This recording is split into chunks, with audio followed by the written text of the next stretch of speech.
रहीम। अस्सलामुअलैकुम। उम्मीद करता हूँ कि तमाम तालिब इल्म खैरियत व आफ़ियत के साथ होंगे।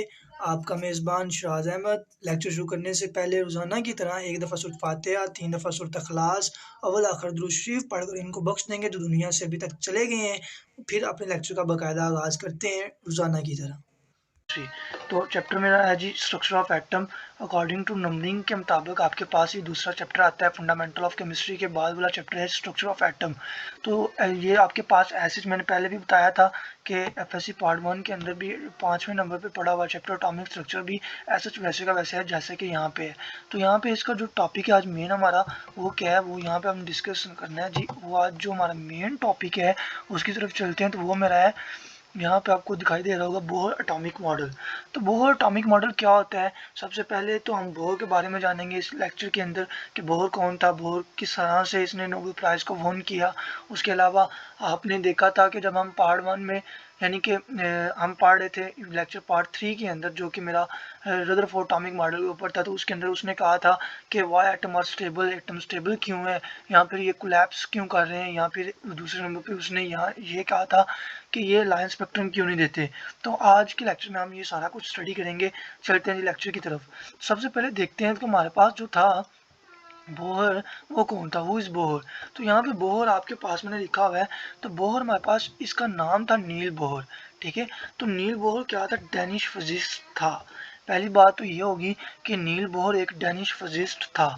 दूसरे नंबर पे जो मैंने पॉइंट बनाया हुआ है यहाँ पे वो ये आपके पास कि नील बोहर जो डेनिश फिजिस्ट था इसके पास इसने क्या किया था कि 1912 के अंदर इन 1912 के अंदर इसने रदरफोर्ड के साथ मिलकर काम किया था। He join Rutherford for doctoral research. इसने एक डॉक्टोरल रिसर्च के लिए 1912 के अंदर रदरफोर्ड एटॉमिक मॉडल जिसने प्रेजेंट किया था यानी कि रदरफोर्ड के साथ काम किया। अब यहाँ पे उसके अलावा इसने एक और यहाँ पे प्रेजेंट किया।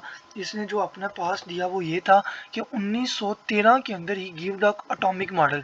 1913 के अंदर इसने एक एटॉमिक मॉडल प्रेजेंट किया जिसकी बेस क्या थी, क्वांटम थ्योरी। तो इस लेक्चर के अंदर इंशाल्लाह हम ये भी सीखेंगे कि क्वांटम थ्योरी क्या है। तो यहाँ पे मैं 3 बातें की। एक तो नील बोहर है, नील बोहर डेनिश फिजिस्ट था। दूसरे नंबर पे मैंने कहा इन 1912 इसने रदरफोर्ड के साथ भी काम किया है डॉक्टोरल रिसर्च के ऊपर।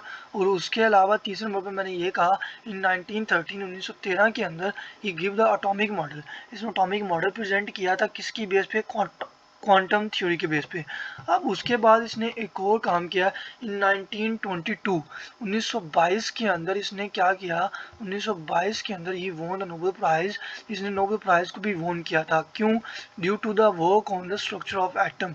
इसने एटम के स्ट्रक्चर के ऊपर स्टडी की, दैट्स वाई इसको इसके ऊपर भी मतलब दिया गया। अब यहाँ पे मैंने 4 बातें की हैं। एक तो इसका नाम नील बोहर था, डेनिश फिजिस्ट था। दूसरे नंबर पे इन 1912 के अंदर ही ज्वाइन द रदरफोर्ड। इस रदरफोर्ड को ज्वाइन किया, उसके साथ मिलकर इसने इकट्ठे काम किया डॉक्टोरल सर्च के ऊपर। और तीसरे नंबर पे 1913 के अंदर इसने क्या किया, ही गिव द एटॉमिक मॉडल। किसकी बेस पर, क्वांटम थ्योरी की बेस पर। और उसके अलावा इसने 1912 के अंदर 1922 के अंदर इसने नोबेल प्राइज भी वोन किया है। क्यों इसे दिया गया था नोबेल प्राइज, वो मैंने यहाँ पे बता दिया, स्ट्रक्चर ऑफ एटम की वजह से।